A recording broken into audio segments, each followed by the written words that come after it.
Um pedido especial leva a um acontecimento extraordinário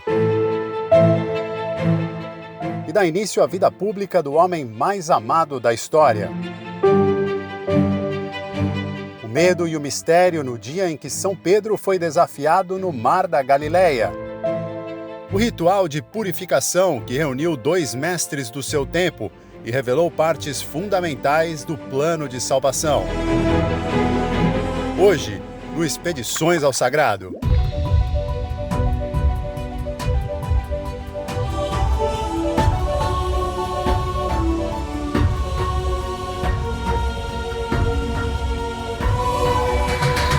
Eu sou o Sérgio Patrick e eu quero te convidar para embarcar comigo na primeira temporada do Expedições ao Sagrado. É o programa que a TV Aparecida está estreando hoje em parceria com o projeto Jornada Infinita. Aqui a gente vai trazer reportagens especiais pelos lugares sagrados mais fascinantes do planeta.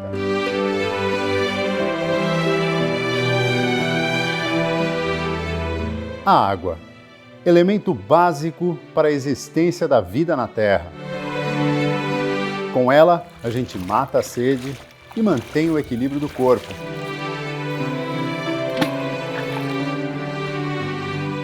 Só com ela crescem as plantas que vão nos alimentar e, de certa forma, é ela que forma as lágrimas que escorrem do nosso rosto quando estamos tristes ou quando nos emocionamos. A água é a moradia de milhões de formas de vida. Algumas que a gente nem conhece. A água que, afinal, é o elemento mais presente no nosso corpo. Desde o tempo em que João Batista recebia multidões à beira do Rio Jordão, ela nos limpa, purifica e abençoa. Nas piscinas ritualísticas da antiga Israel, na pia batismal pela água benta ou nas águas de um rio. E se fosse o próprio Jordão?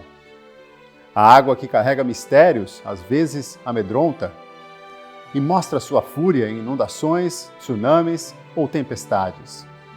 Noé que o diga. Jesus que o diga.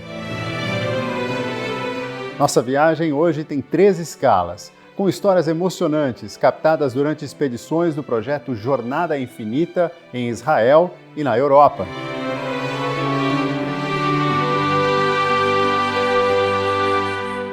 Tá preparada? E você, tá preparado para viajar? E para começar, a gente vai falar de rituais. São experiências transformadoras, para as quais nos preparamos com o intuito de marcar o começo de uma nova fase, um novo momento na vida. São eventos que nos conectam com os nossos ancestrais, especialmente quando a gente repete aquilo que eles fizeram muito antes de nós. São acontecimentos que nos aproximam dos humanos de outros tempos. A tecnologia, o consumismo, esse ritmo frenético do mundo no século XXI tornam mais raros os momentos de reflexão e as cerimônias e celebrações espirituais. Então eu convido você a respirar fundo. Agora a gente vai para Israel, uma terra seca, onde a água que a gente bebe não é nem tão fácil de se encontrar. E essa água fica ainda mais valiosa nas longas caminhadas pelo deserto. Chegou a hora de entrar no Rio Jordão.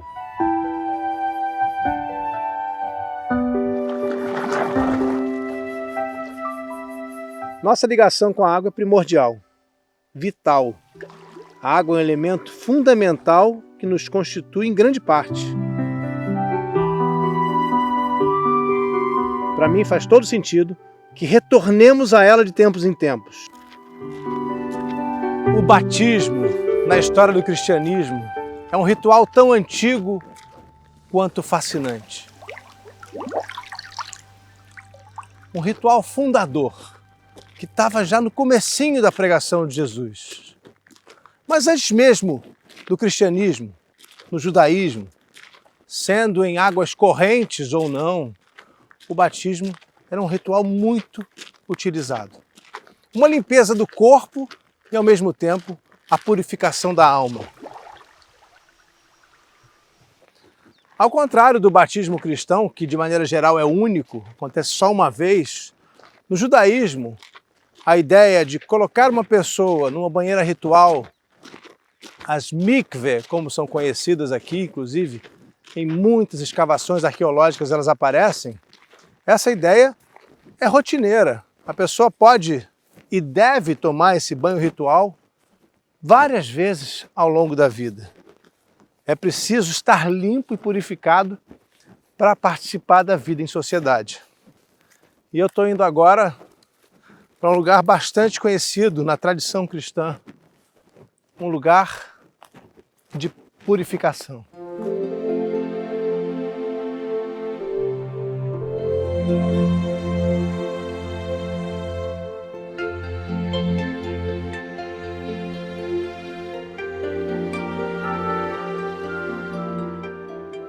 Olha ele, o Rio Jordão.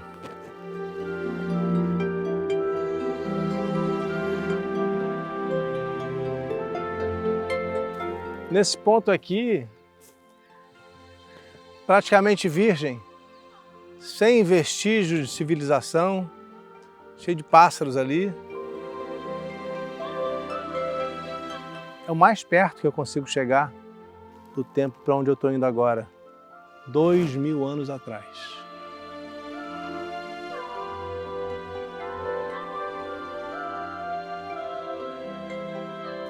Foi em algum ponto aqui do Rio Jordão, nas terras de Israel, que aconteceu um encontro que mudou para sempre a história do batismo. De um lado, um profeta, um pregador messiânico, conhecido como Filho da Luz, porque era assim que os essênios se chamavam, ávido por limpar os humanos de suas práticas pecadoras, querendo fazer com que as águas do rio levassem embora os pecados de cada um. Ávido por limpar os humanos que vinham em massa até esse lugar de seus pecados, usando água corrente para uma limpeza espiritual e também física, uma espécie de curandeiro. Quem sabe, talvez até um Messias, um homem sábio, realizador de prodígios, um dos líderes mais carismáticos de seu tempo. O nome dele é João Batista. Batiza os seguidores nas águas do Rio Jordão, enquanto espera pela chegada de alguém. Alguém que já foi anunciado pelos profetas, que vai ser maior do que ele. Alguém que vai ser posto nas alturas e vai morrer para livrar do fogo eterno aqueles que forem puros e bons. João usava o batismo como sacramento central do movimento messiânico dele. E eu consigo imaginar João aqui, em algum lugar nesse rio, vestido, como nos disseram, em peles de camelo, como alguém que deixou a civilização para trás e agora se alimenta de mel e de gafanhoto, recebendo uma multidão. Pessoas que ouviam falar dele e faziam aventuras pelos desertos, viajavam dias e dias para ser batizadas, procurando a cura aqui. João mergulhando a cabeça de uma pessoa atrás da outra dentro da água. Um gesto até um pouco violento. É assim que a ideia do que era o batismo de João Batista chega até nós. E que vai ser repetido pelos mandeus que até hoje seguem João Batista como se ele fosse o Messias. Essa é a crença dos mandeus, que existem no Iraque e em outros países, inclusive na França. Um batismo que é um pouco diferente daquele que é feito pelas igrejas, pela maioria das igrejas cristãs, em pias batismais, pois lá não há água corrente. E diferente também, mas com algumas semelhanças, do batismo de certas linhas protestantes que entendem que não a criança, mas uma pessoa já mais crescida, deve escolher ser batizado ou não. Aqui as pessoas escolhiam ser batizadas por João Batista.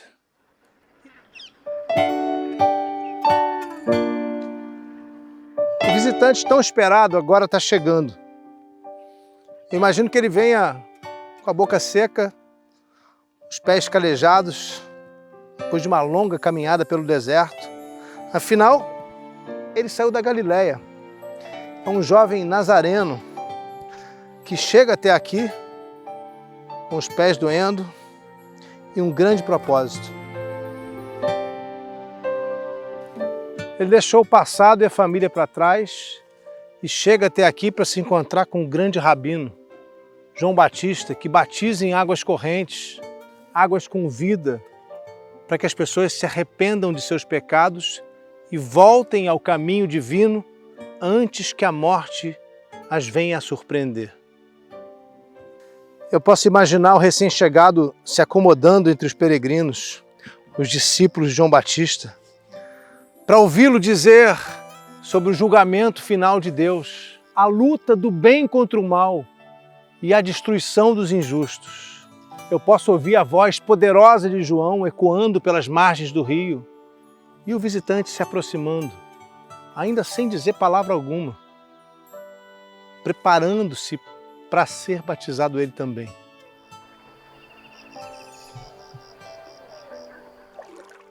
Quando o visitante, enfim, vai se aproximando de João e se apresenta a ele, será que João logo reconhece aquele que um dia vai curar pessoas, que vai fazer milagres, que vai até ressuscitar mortos e, mais do que tudo, que vai pregar uma mensagem de amor incondicional que vai se espalhar pelo mundo, tornando o aprendiz aquele homem chamado Jesus, ainda maior que seu mestre, o profeta João Batista? Os evangelhos vão nos dizer que sim, que João Batista viu diante dele o Cordeiro de Deus que iria tirar os pecados do mundo.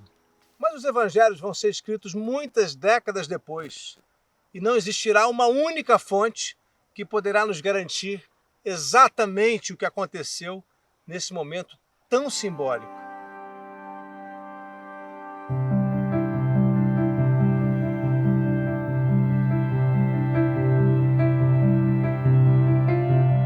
Foi só na Idade Média que o Ocidente passou a considerar o batismo por infusão, aquele que a criança recebe a água sobre a cabeça, como um substituto do batismo que Jesus começou aqui com João no Rio Jordão. O batismo por imersão, esse que a gente entra na água sozinho ou é mergulhado por alguém dentro da água, passou a ser tradicionalmente associado ao tempo que Jesus passou dentro de seu túmulo. A imersão nas profundezas da nossa existência, no tempo em que vão dizer que Jesus foi até o inferno para salvar os pecados da humanidade, e a volta, o momento em que Jesus reaparece, ressuscitado, o começo de uma nova vida, para o cristianismo, o começo de uma nova aliança com Deus.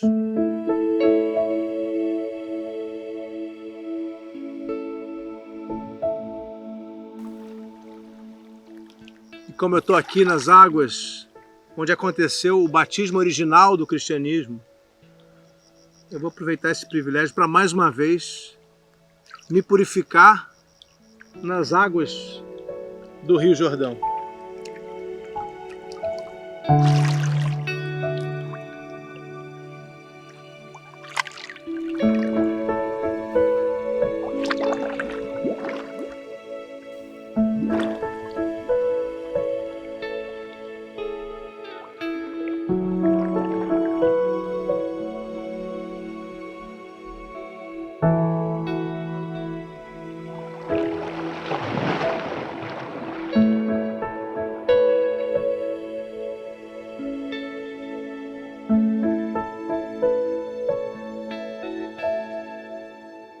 Depois desse banho, eu saio das águas me sentindo também purificado, renovado. A água, principalmente a água corrente, lava aquilo que a gente tem de ruim dentro da gente. Lava o nosso corpo e lava também nossa alma. A gente deve entender o motivo dos rituais. Não é apenas colocar água você passar por um ritual de purificação como esse, tem que acontecer alguma coisa dentro de você também. E é isso que eu levo dessa experiência, nesse anoitecer lindo aqui no Rio Jordão, cheio de pássaros, com o sol se pondo, terminando um dia tão bonito, carregando tanta coisa dentro de mim.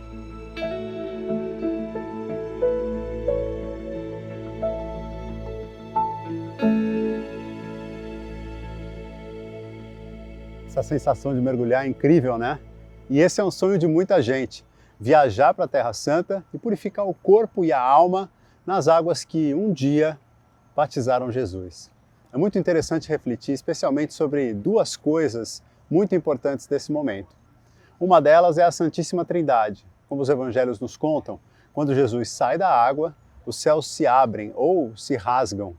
Deus identifica Jesus como seu Filho e o Espírito Santo desce dos céus com o poder divino. Embora ainda levasse um tempo para que esse conceito começasse a ser usado com frequência, a cena do batismo vai ajudar a entender muito o Pai, o Filho e o Espírito Santo num só Deus. De uma perspectiva histórica, Rodrigo fala nesse especial de uma nova vida com o batismo, aquilo que os primeiros cristãos entenderam como uma nova aliança com Deus. E com isso vem a ideia judaica de estar purificado pelas águas para participar da vida em sociedade. Esse era o objetivo do batismo de João. Mas qual o sentido, então, de purificar Jesus se ele não tinha essa marca do pecado? Os evangelhos de Marcos e Mateus nos fazem pensar que Jesus não fez aquilo por ele, mas pela humanidade, como parte do plano da salvação. Ele se coloca, mais do que tudo, como um exemplo.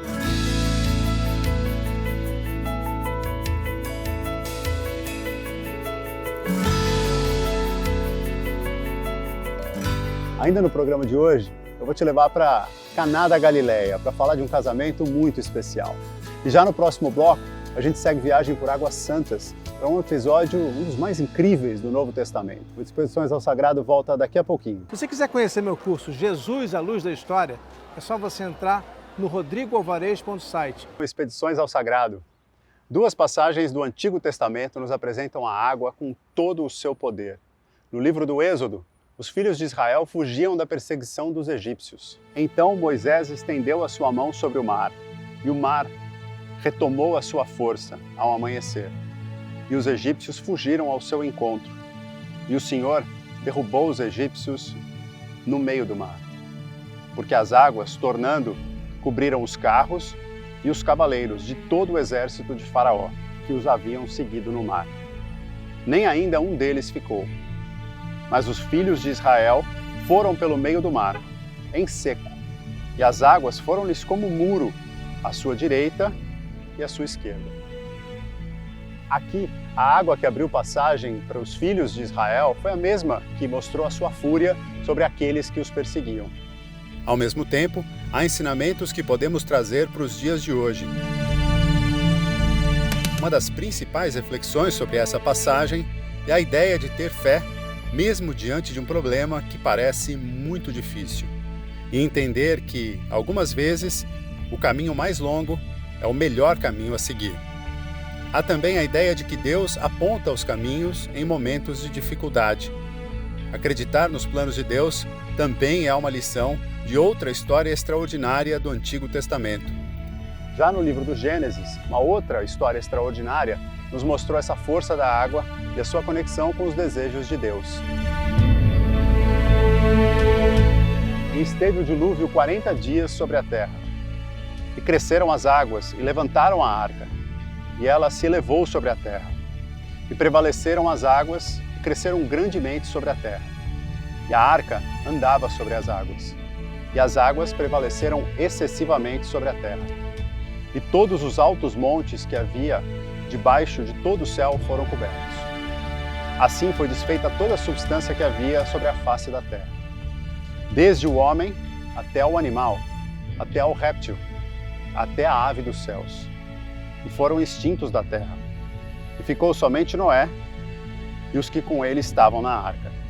E prevaleceram as águas na terra por 150 dias. Acontecimentos extraordinários como esse testam os limites do medo e da fé. A próxima parada na nossa viagem por essas águas santas É o lugar onde Jesus desafiou os seus discípulos a entenderem o verdadeiro significado da fé, mesmo diante de uma tempestade e do poder ameaçador das águas da Galileia. Mas o nosso fascínio com a ideia de andar sobre as águas vem de um dos milagres mais conhecidos e espetaculares de Jesus: a caminhada sobre as águas no Mar da Galileia.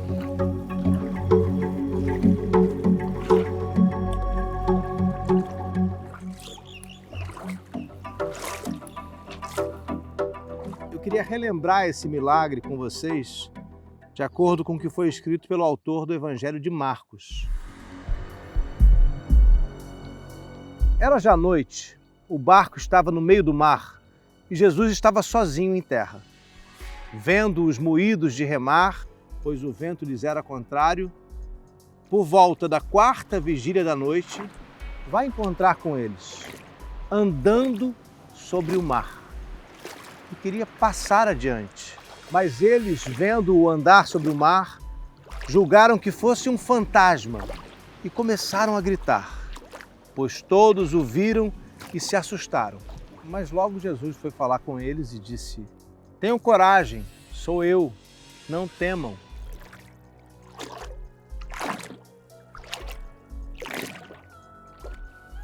Depois que Jesus diz para eles não temerem, Pedro responde: Senhor, se és tu, manda-me ir encontrar contigo sobre as águas. Jesus disse: vem. E descendo do barco, Pedro caminhou sobre as águas e foi ao encontro de Jesus. Vendo, porém, o vento tão violento, teve medo e, começando a ir ao fundo, gritou: Senhor, salva-me! De imediato, lhe estendendo a mão, Jesus segurou-o e disse-lhe: Homem de pouca fé, por que duvidaste? E quando Jesus e Pedro entraram no barco, o vento se acalmou. Os que se encontravam no barco prostraram-se diante de Jesus, dizendo: Tu és verdadeiramente o Filho de Deus.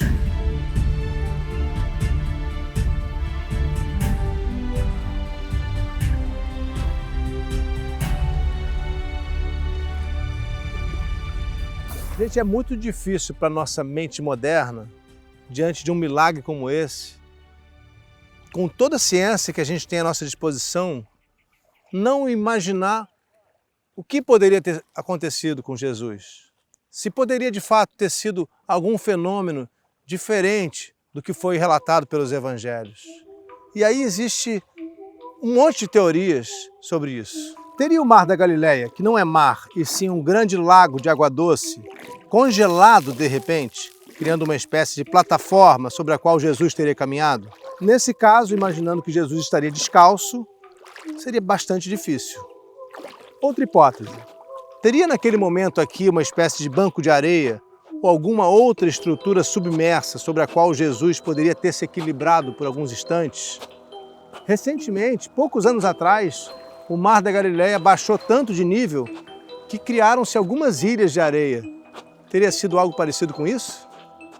Vale a gente lembrar que era uma noite de tempestade, vento muito forte, de madrugada, todos eles cansados, a gente pode imaginar, e ainda por cima, a primeira impressão que eles têm é de que Jesus é um fantasma, ou seja, eles não têm muita clareza do que estão vendo.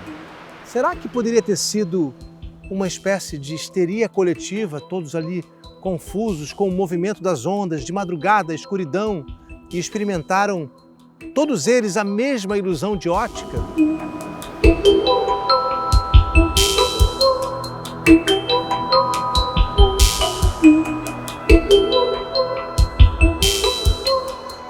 Uma nota nessa edição do Frederico Lourenço, que é o tradutor que eu venho usando para explicar esse milagre, nos ajuda a entender uma diferença importante na maneira como esse episódio, esse milagre, é relatado nos diferentes evangelhos.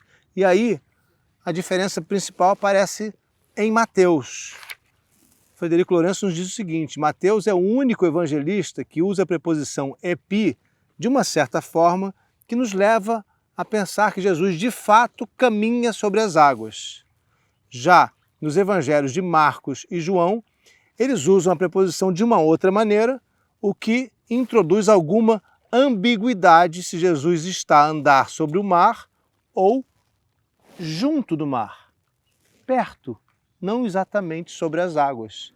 Ou seja, em Marcos e João não há uma certeza, não há clareza, pelo menos, de que Jesus andou sobre as águas. Já em Mateus, aí sim, a preposição da maneira como é usada nos leva à certeza de que, para o evangelista Mateus, Jesus, de fato, caminhou sobre as águas. E aí eu lembro que é Mateus também o único que acrescenta o fato de que Pedro também caminhou sobre as águas.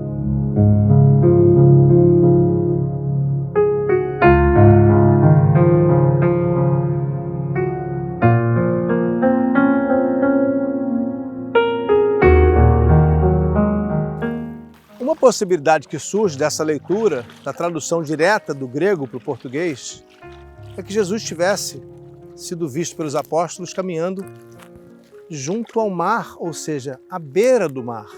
Aqui como eu estou fazendo agora, na beira do mar da Galileia. E que talvez isso tivesse sido causado pela confusão mental dos apóstolos, cansados, naquela noite escura em alto mar. Mas essa leitura de Marcos e João não nos explica o momento em que Pedro sai do barco e também flutua sobre o mar.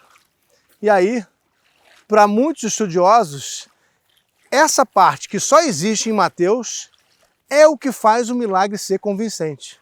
Sem esse pequeno acréscimo, sem Pedro também caminhar sobre as águas, seria possível toda a especulação de que Jesus estava longe, poderia ter sido uma confusão, uma miragem. Mas se Pedro também caminhou, hoje o Mar da Galileia é um destino muito procurado pelos israelenses e também por turistas do mundo todo. Tem todo tipo de esporte aquático aqui, tem hotéis, parques, toda a região se transformou num lugar muito turístico.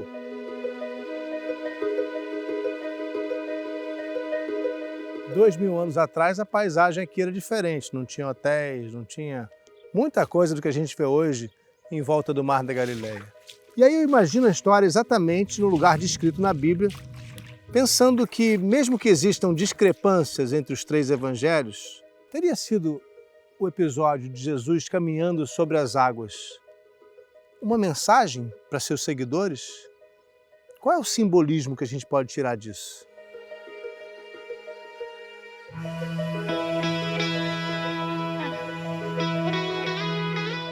Aqui, gente, é uma lição que vai durar muitos e muitos séculos. Logo, logo os cristãos vão entender, nesse milagre relatado por Marcos, Mateus e João, um recado de Jesus a seus seguidores. É preciso acreditar sem ver. É preciso, antes de tudo, ter fé.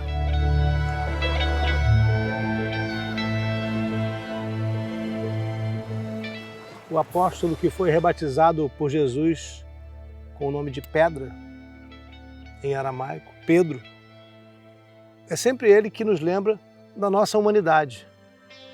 O quanto o medo pode nos levar a deixar de ver as coisas mais bonitas, a deixar de fazer as coisas mais importantes.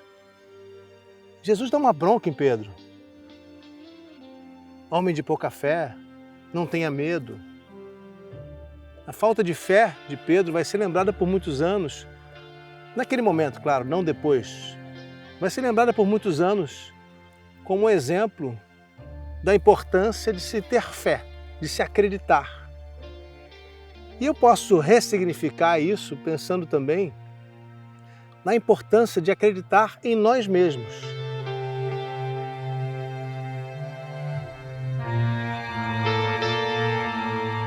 Pedro caminha sobre as águas, mas tem tão pouca confiança em si mesmo que acaba se afogando.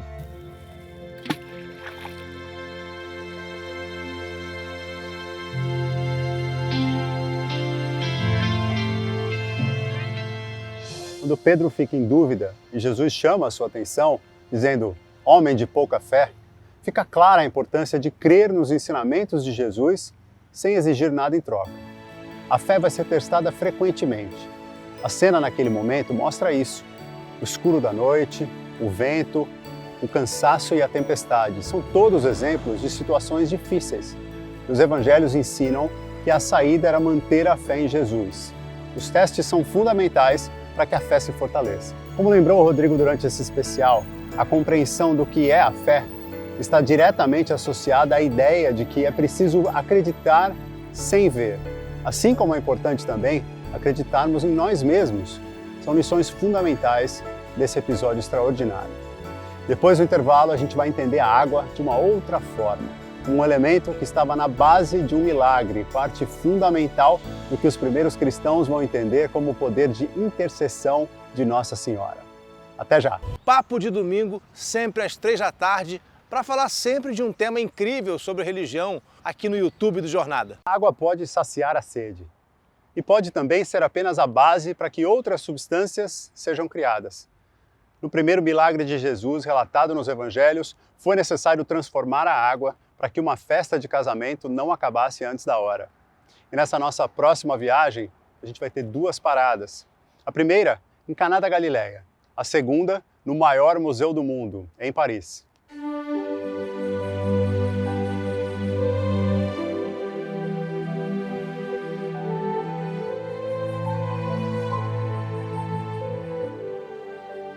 A transformação da água em vinho é o primeiro milagre atribuído a Jesus.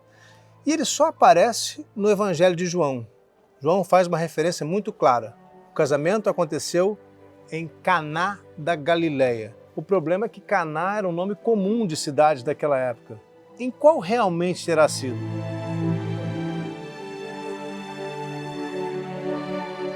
Desde o século VIII, a cidade árabe de Kfar Caná, a cerca de 7 quilômetros de Nazaré, na Galileia, vem sendo identificada pela tradição como uma localização descrita na Bíblia. Mas tem outras candidatas. Uma delas é Hirbet Caná, que também fica na Galileia, e a outra é a cidade de Caná, no sul do Líbano, que não é muito longe daqui.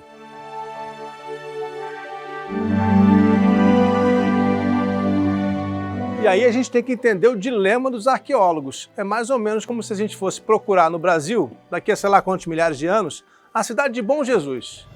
Tem uma no Piauí, tem uma na Paraíba, tem uma no Rio Grande do Norte, tem uma no Rio Grande do Sul e tem ainda uma em Santa Catarina. Só que aqui pelo menos é tudo pertinho.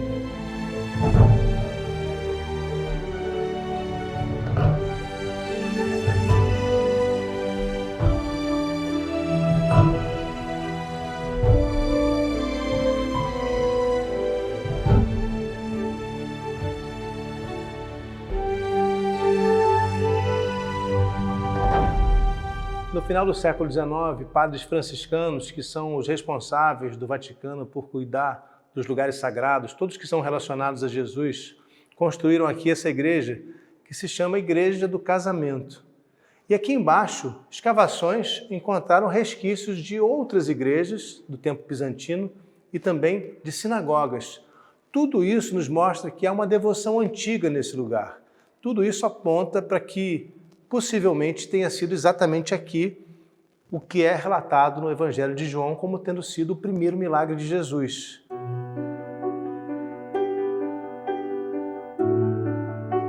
Entre os artefatos que eles encontraram aqui, tem essa ânfora, que provavelmente foi trazida para cá para simbolizar o milagre de Jesus, simbolizar a transformação da água em vinho.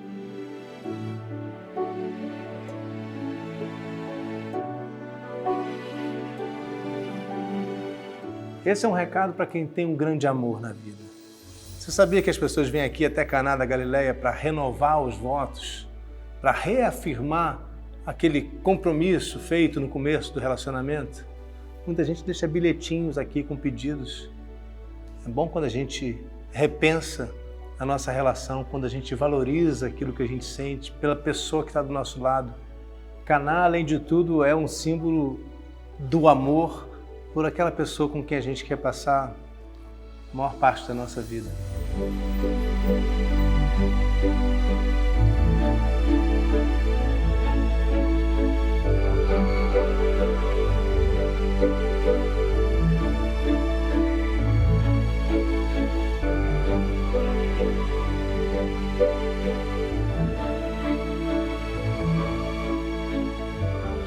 Mais adiante nesse especial eu vou contar para você por que Maria passou a ser intercessora. Por que todo mundo pede graças a Maria? Foi aqui, por causa do milagre de Caná, que ela começou a ser entendida como intercessora. Mas eu vou contar isso quando eu estiver já em outro lugar, bem distante daqui. Espera um pouquinho que a gente vai para lá.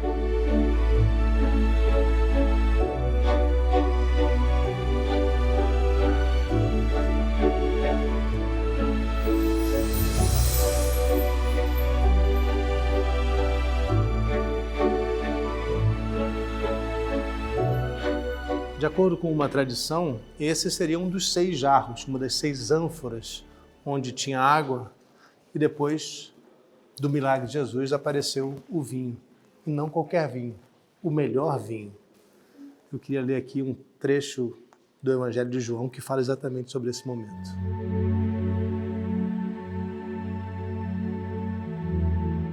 Havia ali 6 vasilhas de pedra preparadas para os ritos de purificação dos judeus, com capacidade de 2 ou 3 medidas cada uma. Diz-lhe Jesus: enchei as vasilhas de água. Eles encheram-nas até em cima. E ele diz-lhes: tirai agora e levai ao mordomo. E eles levaram.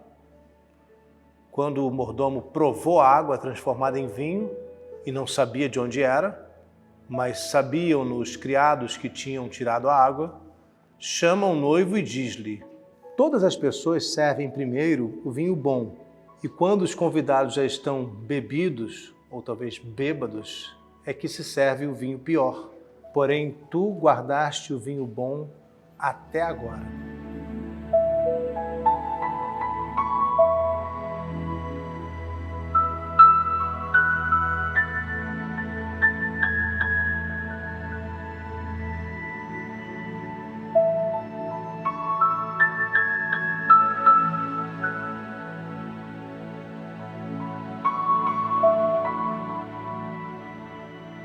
A gente poderia dizer que Jesus salvou os noivos, livrou eles de um grande constrangimento. Essa poderia ser uma leitura desse milagre, mas seria só uma leitura mais superficial.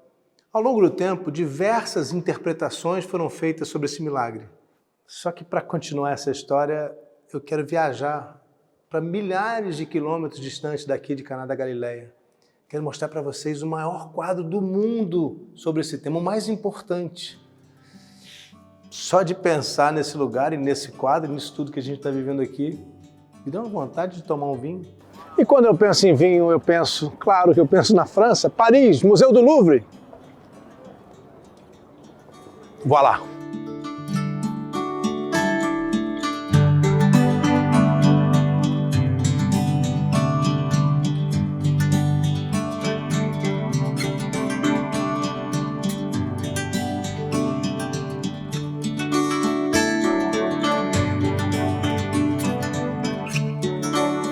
Eu quase que me perco aqui, porque eu quero chegar nas bodas de Caná e sou tentado a ver todos esses quadros antes.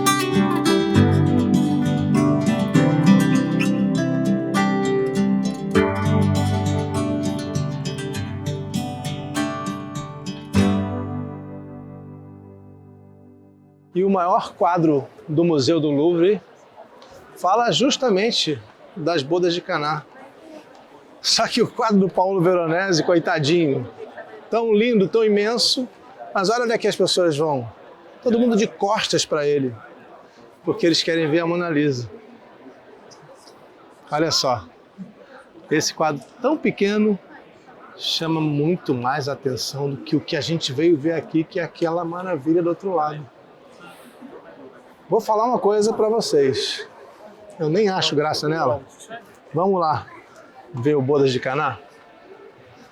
Eu acho até bom, porque assim todo mundo fica do lado de cá e a gente fica à vontade ali com o quadro, um dos mais lindos do Museu do Louvre, Bodas de Caná, do Paulo Veronese. Imagina só você ter como companheiro de quarto numa viagem uma celebridade. Todo mundo vem para cima da celebridade. Todo mundo quer saber só da Mona Lisa, a Gioconda. E você, coitado, tão lindo, tão maravilhoso, tão deslumbrante, fica aqui quase abandonado. Vocês lembram? É mais ou menos como o seu Ringo Starr nos Beatles, aquele que ninguém quer ver.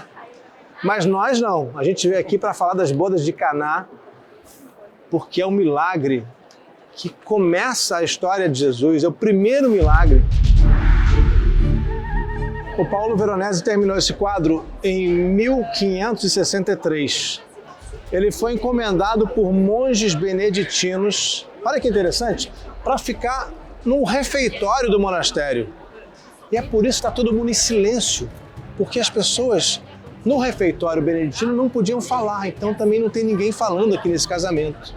Todo mundo de boca fechada, olha só. Outra coisa interessante, esse quadro tem 67 metros quadrados. Imagina isso como uma sala, é imenso, é uma sala imensa de uma casa, se ele estivesse no chão. E causou o maior escândalo quando foi apresentado, porque os monges disseram, mas Paulo Veronese, essa confusão foi o casamento em Caná?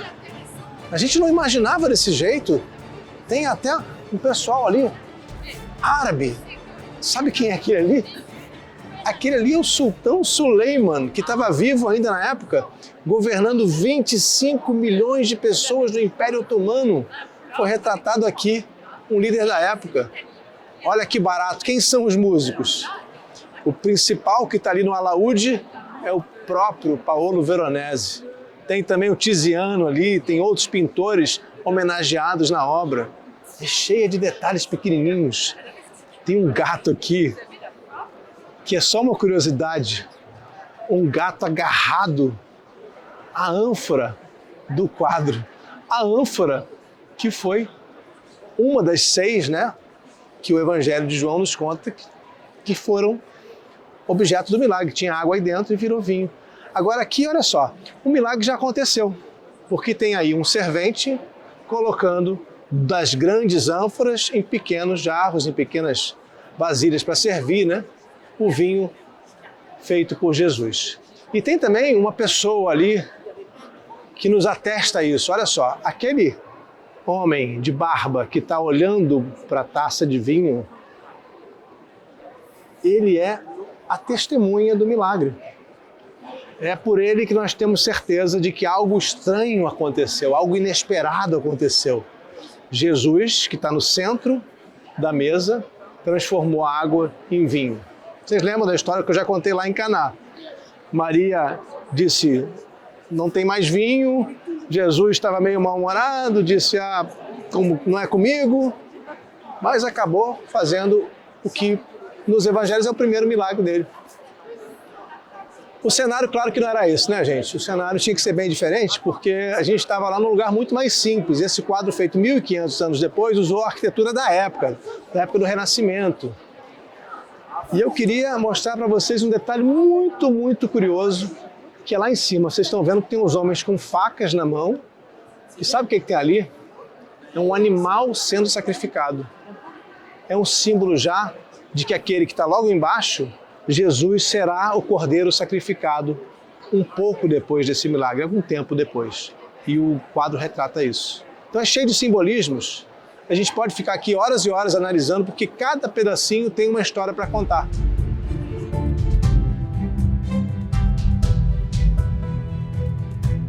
Ali tem um momento que eu acho muito importante do quadro, que é aquela pessoa que está bem vestida ali em pé.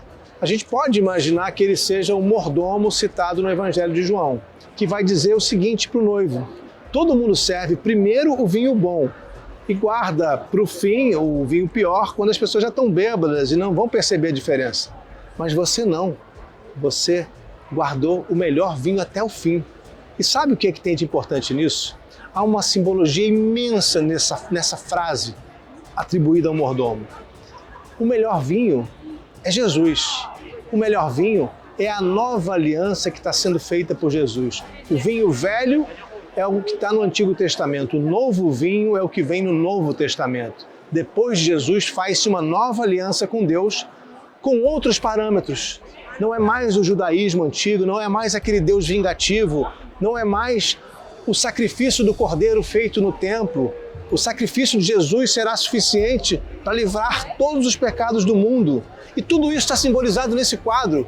que está representando o Evangelho de João, no capítulo 2, que nos traz as bodas de Caná. É de arrepiar o quanto isso simboliza para o cristianismo.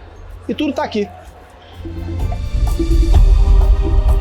A gente pode entender que o tema retratado de maneira geral nesse quadro é a relação entre o prazer terreno e a mortalidade, que é justamente o que Jesus fala, que a vida vai continuar depois, que a vida que importa mesmo é no reino de Deus. E aí a gente tem que reparar, né, no contraste que tem entre luz e sombras, no eixo vertical da pintura. E olha como tudo nos encaminha para o céu. Lá tem aves voando, tem aquelas nuvens que nos dão uma ideia de que Deus está lá em cima esperando por nós.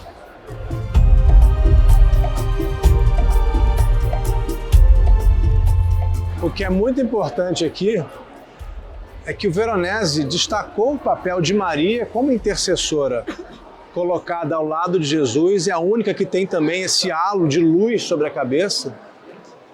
Agora, olha como é que começa, né, essa história. Maria diz para Jesus, eles não têm vinho. Jesus parece meio sem paciência até ali, ele fala, o que é que isso tem a ver comigo e contigo? Isso não tem nada a ver comigo. E diz algo importante, a minha hora ainda não chegou. É como se Jesus estivesse ainda se preparando para o que vai começar depois. E Maria antecipa a ação pública de Jesus. Mas percebendo que mesmo mal-humorado ali, mesmo não querendo começar, Jesus vai atender esse pedido, esse desejo dela, Maria diz aos criados, façam o que Jesus disser para vocês fazerem. E aí que a gente vê os jarros, né, de água sendo transformados em vinho. É um grande momento que acontece com a intercessão de Maria. Por isso, gente, que muita gente vai a Aparecida, vai a Fátima, vai a Lourdes, pede para Nossa Senhora a intercessão. Por causa desse momento, Maria é a intercessora, aquela que tem o poder de pedir a Jesus para que ele realize algo importante. Eu acho muito simbólico, muito importante a gente reparar nessa ampulheta que está em cima da mesa onde os músicos estão tocando. Ela é uma espécie de cronômetro, né? Era um cronômetro naquela época, podia ser uma espécie de relógio, a gente pode entender como um símbolo da passagem do tempo, da fugacidade das coisas terrenas, que é o que Jesus já está falando. Não adianta você acumular riqueza, de que adianta você querer ter tudo aqui na Terra se dentro de você não tem o que mais importa, se você não vai levar amor com você, se você não vai levar sabedoria, se você vai continuar sendo mesquinho. A gente está vivendo num tempo muito violento, as pessoas são apedrejadas até a morte, às vezes por crimes que hoje nem seriam crimes. E Ele é a nova aliança trazida pelo vinho. Jesus é a transformação. E tem uma coisa muito, muito importante, gente. Repara que Jesus está olhando no olho da gente. Jesus olha para quem está olhando para o quadro. Jesus está se comunicando com a gente. Ele é o único no quadro inteiro que olha para as pessoas que estão diante dele. É como se Jesus estivesse nos transmitindo um segredo que só nós que nos comunicamos com Ele estamos recebendo diretamente de Jesus. Depois de ver o quadro do Paulo Veronese, eu fiquei pensando, coitado dos noivos, né? Ele colocou eles lá no cantinho, espremidos, quase saindo da mesa. Entendo, Jesus tinha que estar no centro, um quadro é simbólico, ele mostrava Jesus no centro, claro. Mas pensando na história aqui, deve ter sido um casamento bacana. Imagina, água transformada em vinho, de repente estava acabando, todo mundo tem vinho. Jesus como convidado, que privilégio. Então vamos fazer um brinde a esses noivos sortudos. E bom, se Jesus foi ao casamento, devia ser um casamento verdadeiro, porque na época era muito casamento arranjado, né? Deve ter sido um casamento por amor. Então, um brinde aos noivos e ao amor de todos nós, por todos nós. E como é importante a gente refletir, né? Esse episódio das bodas de Caná é a primeira demonstração pública daquilo que vai ser entendido como o poder divino de Jesus, o poder sobre os elementos da terra. O Rodrigo nos lembra a visão cristã de Jesus como o Cordeiro, que se sacrifica para salvar a humanidade. E o vinho novo, que é o próprio Jesus. Esses são os símbolos das transformações que estavam acontecendo e com tantas coisas interessantes para a gente entender. Uma delas é a ideia de que a ação de Jesus não é só necessária em grandes acontecimentos, em grandes momentos, mas também em situações corriqueiras. E ainda de que as coisas comuns podem se tornar extraordinárias. A transformação da água em vinho é um sinal de que a nova aliança deve ser entendida como alegria. Tem ainda um simbolismo entre os votos dos noivos e a aliança de Deus com os fiéis. Essa conexão que se faz para a vida toda com uma pessoa. Isso mostra a natureza pessoal e coletiva dessa nova aliança. E o que eu vejo como a parte mais bonita desse episódio é a intercessão de Maria, feita de uma forma suave. Não é nenhum pedido, ela só informa Jesus sobre uma necessidade e mostra que confia nos planos divinos. Isso reforça a ideia de que se deve fazer os pedidos humildemente e entender que as coisas têm o seu tempo. Além de trazer a lição de que nós também podemos interceder para ajudar os outros, usando a empatia como um dos valores mais importantes. Por fim, é fascinante ver a arte como uma ferramenta de educação. Numa época com acesso restrito a livros em que pouca gente sabia ler, essas representações artísticas ensinaram e ainda ensinam muito. Queria mostrar de novo a imagem do lindo, do imenso quadro de Paulo Veronese, Bodas de Caná, o maior de todos, aliás, para que vocês reparem comigo como Jesus é o único que está olhando para nós. É incrível perceber como a gente entende melhor os acontecimentos relatados na Bíblia quando viaja para os lugares sagrados e aprende também com o contexto histórico de tudo, antes, durante e depois da passagem de Jesus pela Terra. Muito obrigado ao Rodrigo por esses especiais fascinantes que a gente viu hoje. E obrigado a você que nos acompanhou. Semana que vem, o Expedições ao Sagrado vai mostrar uma relíquia de Nossa Senhora, o véu da Virgem, que há quase 1000 anos está guardado na Catedral de Chartres, na França. E a gente vai também a Jerusalém para refazer os caminhos da Via Crucis. Obrigado pela companhia, até a próxima. Fique em paz.